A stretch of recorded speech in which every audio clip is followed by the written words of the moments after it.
Olá, bem-vindo ao canal Livro Aberto. Hoje, dando prosseguimento aos comentários das lições bíblicas da editora Betel, falaremos sobre a lição de número 6, o Wesleyanismo, a chama que deu a forma ao metodismo e à santidade. O texto bíblico base está em Romanos, capítulo 10, versículos de 13 ao 17. O meu objetivo ao fazer esse vídeo é destacar a influência de Wesley no avivamento na Inglaterra, sua contribuição para a formação do metodismo e sua relação com a doutrina da santidade. E, por fim, sua influência no movimento pentecostal. Falar de Wesley é falar de um dos homens mais importantes da igreja protestante no mundo. Foi ele um dos maiores influenciadores do cristianismo em todos os tempos. Foi o principal líder do movimento metodista e a sua teologia tinha ênfase em três aspectos muito importantes. O primeiro deles era a experiência dele com Deus. E o que ele queria que todos os cristãos tivessem era essa experiência, o contato. De você não viver um cristianismo simplesmente superficial, um cristianismo simplesmente de nome. Ele queria que nós tivéssemos uma experiência verdadeira com Deus. Aquele contato que fizesse toda a diferença nas nossas vidas. Além disso, o outro aspecto também tão relevante que Wesley primava na sua conduta era a santidade na sua vida. Para ele, isso era a causa mais importante na qual ele deveria lutar para viver. Era a condição que ele precisava para ter um relacionamento perfeito com Deus, era a sua vida de santidade. Quando fala de santidade na perspectiva wesleyana, nós estamos falando de eliminar de nossas vidas e nossas relações tudo aquilo que pudesse prejudicar a nossa conduta diante de Deus. Para ele, isso era santidade. Era você viver de modo íntegro e pronto para fazer a vontade de Deus, custasse o que custasse. E um terceiro aspecto que era relevante no ministério de Wesley era a atuação do Espírito Santo na transformação de uma pessoa. Para ele, era o Espírito Santo que agia transformando uma pessoa em uma pessoa de acordo com aquilo que Deus queria que ela fosse. Então, esses três aspectos, a experiência com Deus, a santidade na vida e o papel do Espírito Santo na transformação de uma pessoa, eram os três pilares sobre os quais Wesley trabalhou durante a sua vida inteira. Agora, como muitos pregadores daquela época, George Whitefield, o próprio Spurgeon, que veio um pouco depois, Wesley foi rejeitado pelo pessoal da igreja anglicana.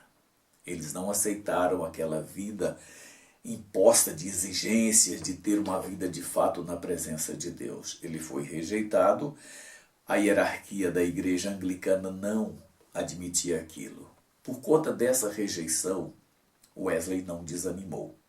Pelo contrário, isso o motivou a sair pelas ruas de Londres, na Inglaterra, e pregar o evangelho de forma livre para todas as pessoas.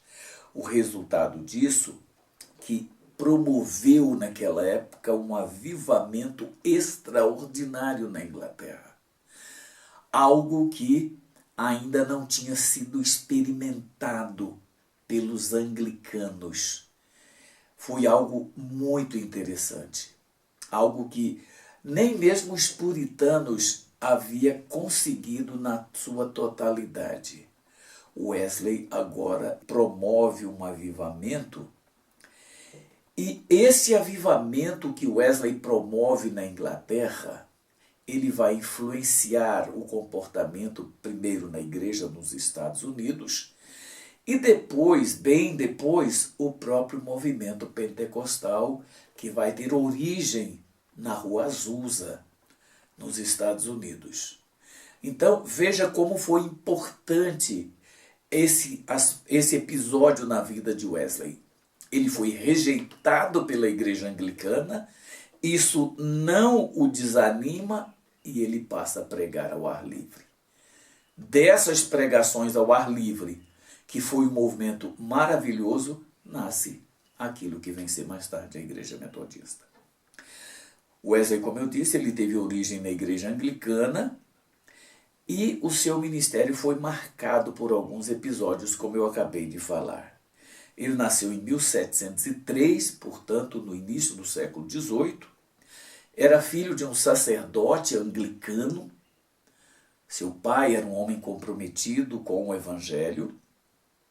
Teve uma influência muito grande de sua mãe, Susanna Wesley, que orava muito pela vida espiritual de seus filhos, que tratava disso com muito zelo. Além disso, ela foi a responsável pelo início da formação educacional de seus filhos. Era uma mulher que dedicava a sua vida integralmente na formação de seus filhos. Estudou numa das principais instituições de estudo naquela época, que era a Universidade de Oxford. Na Universidade de Oxford, ele desenvolve ali os seus primeiros trabalhos na carreira ministerial. Ele cria ali o Clube Santo. O que era o Clube Santo? Era um grupo de jovens que pretendiam estudar as Escrituras, orar e ter uma vida piedosa diante de Deus. Quando Wesley começa seu trabalho, no sentido de dar sequência àquilo que viria a ser a Igreja Metodista um dia, ele não pretendia com isso criar uma nova igreja. O que ele pretendia era reformar a Igreja Anglicana. Porque, como eu disse, naquela época vivia uma certa letargia. O que aconteceu com a Igreja Luterana, que foi criticada pelos pietistas que nós vimos na lição passada?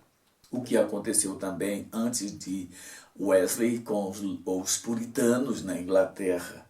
Então ele não queria fundar uma nova igreja. Agora, a pregação dele, o estilo de pregação, aquela maneira de despertar as pessoas para a vida cristã, acabou desaguando exatamente na formação do metodismo. Wesley teve uma forte influência do pietismo também. Ele teve a influência de seu pai, que era um sacerdote anglicano, de sua mãe, que cuidava de sua vida espiritual como nunca, e dos ensinos dos pietistas. Embora ele não tenha vivido diretamente com eles, ele teve uma influência muito grande dos pietistas via os moravianos, numa viagem que ele fez e um encontro que ele teve com os morávios. Esse movimento moraviano enfatizava principalmente a santidade e a experiência pessoal com Deus. Lembra dos 3 aspectos? Experiência com Deus e santidade na vida foi um dos legados que ele herdou exatamente do pietismo, que veio via Morávia, ou via moravianos, que era um grupo lá na Alemanha que estendeu as suas raízes por toda a Europa e fez um trabalho maravilhoso. Veja quais os princípios principais do pietismo que ele adota. Claro, como eu disse, aprendido com os morávios. Primeiro, a busca de uma vida santa e disciplinada. Amados, uma das coisas que mais falta nas nossas vidas hoje são exatamente essas duas coisas. Disciplina para nos mantermos dentro daquilo que é a vontade de Deus e a busca pela vida santa. Muitas vezes o evangelho que nós vivemos não é capaz de moldar a nossa conduta. O evangelho que nós pregamos não é capaz de mudar a conduta de uma pessoa. Além disso, outra influência pietista que ele herda é o estudo bíblico intenso, ou seja, a busca pela palavra de Deus, o estudo da palavra de Deus da forma mais intensa possível. Ele amava estudar a Bíblia, ele conhecia a Bíblia como poucos, ele tinha uma capacidade intelectual muito grande, ele conhecia línguas bíblicas, ele sabia estudar a Bíblia com profundidade e ele o fazia. E eu creio que talvez esse seja um dos graves pecados que nós, obreiros, aqui no Brasil hoje estamos cometendo. Nós valorizamos muito pouco o estudo profundo das Escrituras. Até lemos. Eu não vou dizer que nós somos os piores leitores, embora estejamos nos últimos lugares como leitores da Bíblia no mundo. Quem diz isso não sou eu, são pesquisas. E, embora isso esteja acontecendo, nós lemos a Bíblia, mas lemos com muita superficialidade. Pouquíssimos pastores das nossas igrejas conhecem as línguas originais e são capazes de pegar um texto original e fazer uma leitura e uma interpretação dele. Pouquíssimos são aqueles que de fato estudam a Bíblia. Eu vejo pastores às vezes se gabarem de eu leio a Bíblia 3 vezes por ano. Isso não é estudo. Isso é apenas você passar as vistas sobre o texto bíblico. Nós precisamos estudar a Bíblia com mais tempo, com mais dedicação.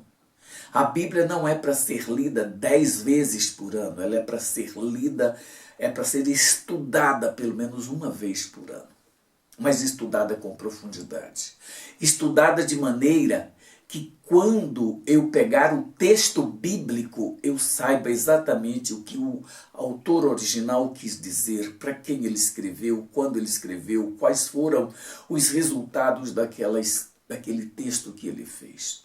Eu preciso saber disso. O estudo da Bíblia vai muito além da leitura da Bíblia, que é o que 99% dos evangélicos brasileiros, e principalmente obreiros, fazem. São poucos os obreiros, como eu disse, que se debruçam diante do texto, da palavra de Deus, para esmiuçá-lo, para compreendê-lo com profundidade. Uma outra coisa ainda que Wesley prezava era o testemunho pessoal fervoroso.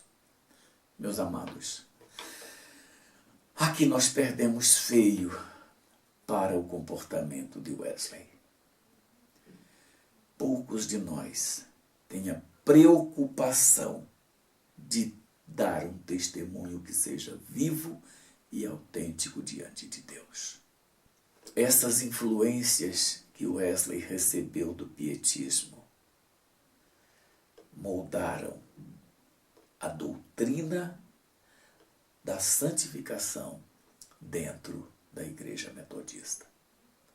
Uma igreja que mudou a face do evangelho, primeiro na Inglaterra e depois nos Estados Unidos. Ou vice-versa, não dá para a gente dizer onde a igreja metodista foi mais atuante e mais dinâmica, se na Inglaterra, se nos Estados Unidos. De modo que ela foi influente.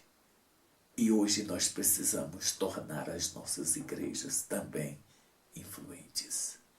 As nossas igrejas precisam aparecer na mídia geral, como exemplos de instituições que fazem a diferença na sociedade. E não como lugar onde têm sido provocados muitos escândalos por líderes e por pessoas que as frequentam. Uma das coisas que mais marcou a vida de Lutero no seu ministério, principalmente no início, foi a sua experiência na Aldersgate Street. Era uma rua de Londres, que naquela época era uma das principais ruas da cidade. E numa daquelas casas havia cultos regularmente.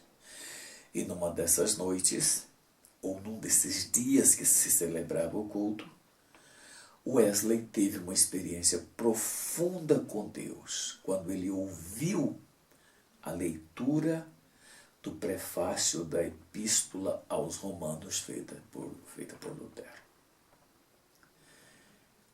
Ele diz que, na sua linguagem, que houve algo tão forte na vida dele naquele instante, quando ele percebeu que ele era salvo, não porque ele era um homem bom, porque ele era um homem dedicado, porque ele era um homem santo, porque ele pregava, porque ele orava, por nada disso. Ele disse que naquele instante ele teve o coração dele de uma forma estranhamente aquecida. Algo que até aquele momento, mesmo com tudo que ele já tinha vivido, ele havia experimentado. Essa experiência da rua Aldersgate muda completamente o comportamento de Wesley. Ele impulsiona a pregação de Wesley com muito mais fervor. Se até ali ele era dedicado, a partir desse evento foi muito mais intenso ainda. E disso aí vai surgir exatamente o metodismo, porque foi impulsionado pela pregação, pela conduta, pela maneira de viver de Wesley. O que eles pretendiam naquela época? Principalmente, o que foi pregado a partir dali por Wesley foi a santificação pessoal na conduta, no comportamento diante da sociedade da sua época. Mas, além de tudo isso, o que foi feito na vida de Wesley, na Aldersgate Street, foi uma operação maravilhosa do Espírito Santo na vida dele. Para Wesley, o Espírito Santo era fundamental no processo de justificação e de santificação de um crente. Ou seja, ele dependia da ação do Espírito Santo na sua vida. Ele dependia daquilo que o Espírito Santo pudesse fazer na sua vida. Ele ensinava que a obra do Espírito Santo concedia segurança de salvação para um crente. Quando o Espírito trabalhava na vida de uma pessoa, mudando a sua conduta, mudando o seu comportamento, enfim, ele dava também a essa pessoa a segurança de que ela estava salva. A presença do Espírito Santo no coração era evidência de uma nova vida em Cristo. Para eles, uma nova criatura, como as Escrituras dizem em 2 Coríntios capítulo 5, versículo 17, era uma pessoa ser cheia do Espírito Santo e controlada por ele. Porque veja só, Wesley, ele cria que a santificação na vida de uma pessoa era um processo da obra da graça. Ele tem até uma frase, eu não me lembro da frase exatamente, mas era uma frase mais ou menos assim, que a conversão de uma pessoa tira ela do mundo, mas a santificação de uma pessoa tira o mundo de dentro dela. Isso é a verdade na teoria, na doutrina de Wesley. Quando uma pessoa se converte, ele de fato se afasta do mundo. Mas para que o mundo saia de dentro dela, é necessário o processo de santificação. E ele dizia que o processo de santificação era uma segunda experiência após a conversão. Era algo que mudava completamente a vida de uma pessoa para Wesley. Esse ensino de Wesley, a manifestação sobrenatural na vida de uma pessoa do Espírito Santo que promovia a santificação, influenciou diretamente o surgimento de um movimento, bem mais tarde, que vai ser chamado de Holiness, ou Movimento Santo, ou alguma coisa desse gênero. Isso vai surgir principalmente nos Estados Unidos.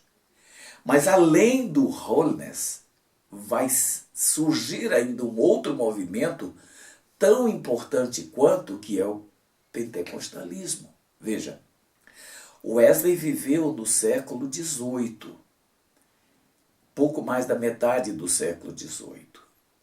O movimento Holiness vai acontecer no século XIX.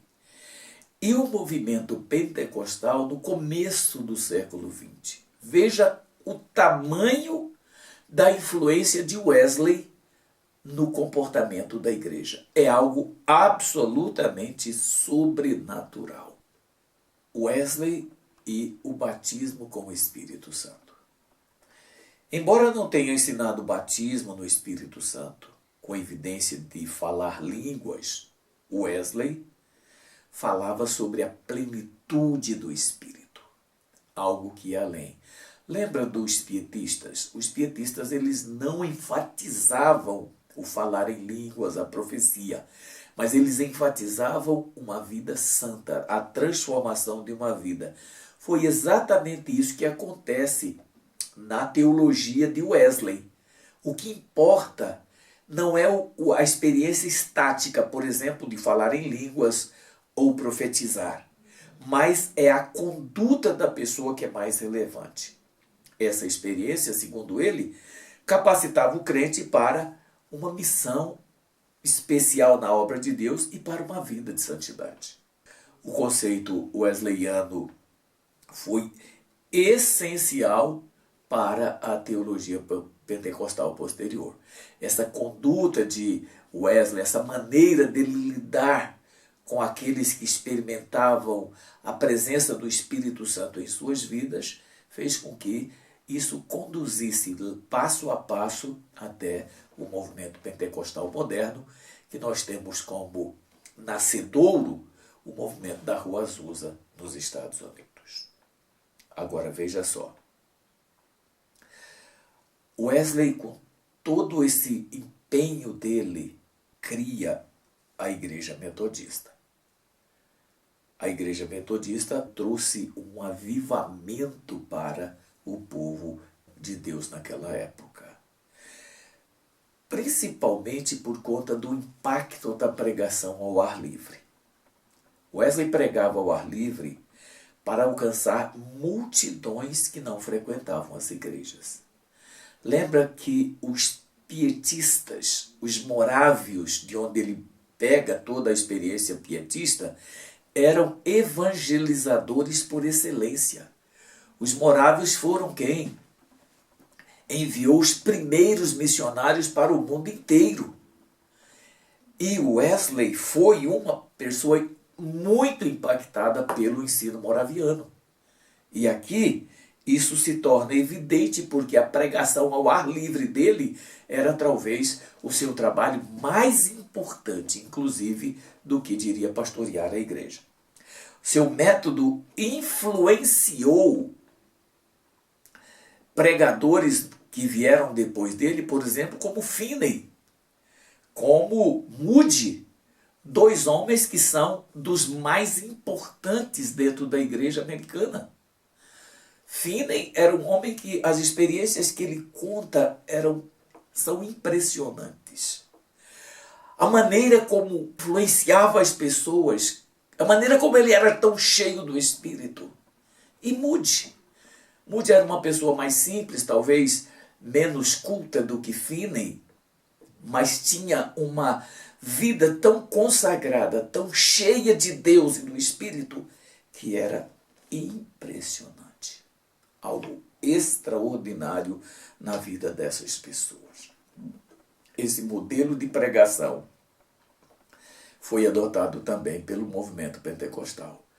Algo que nós, com o tempo, fomos transformando, fomos mudando. O metodismo ele teve uma profunda relação com o movimento de santidade, ou o movimento Holiness, que, aliás, é tema da nossa próxima lição da escola, que é a lição número 7. Portanto, eu não vou entrar com profundidade nele aqui.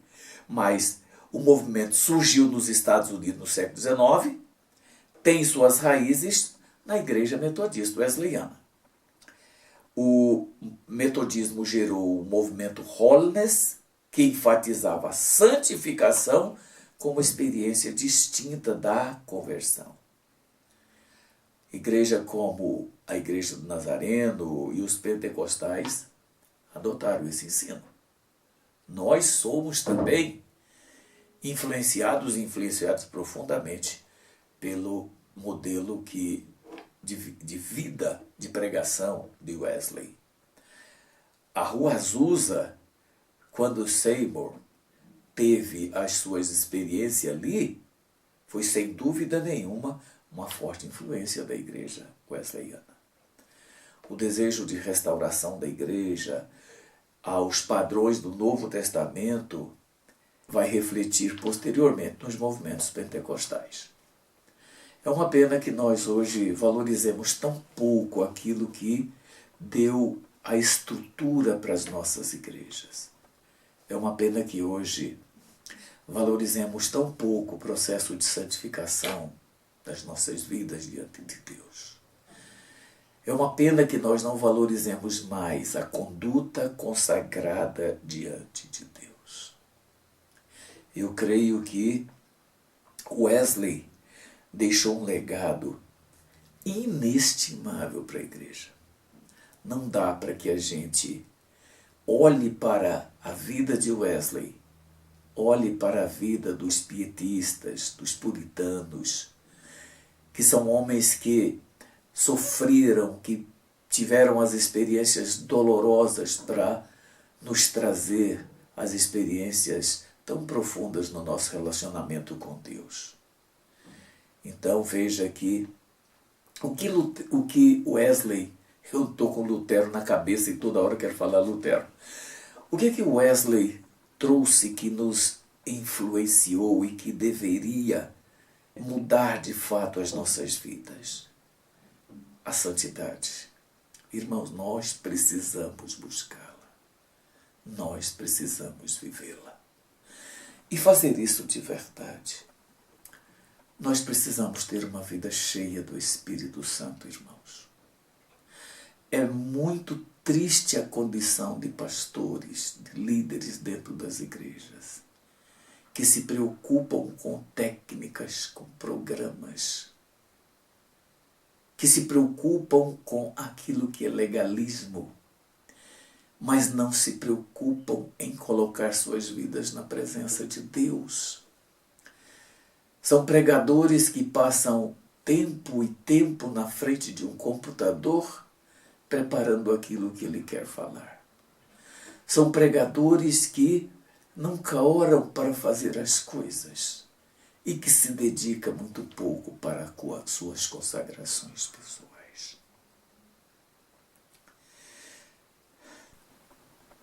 Nós precisamos ter um compromisso com uma pregação que influencie pessoas.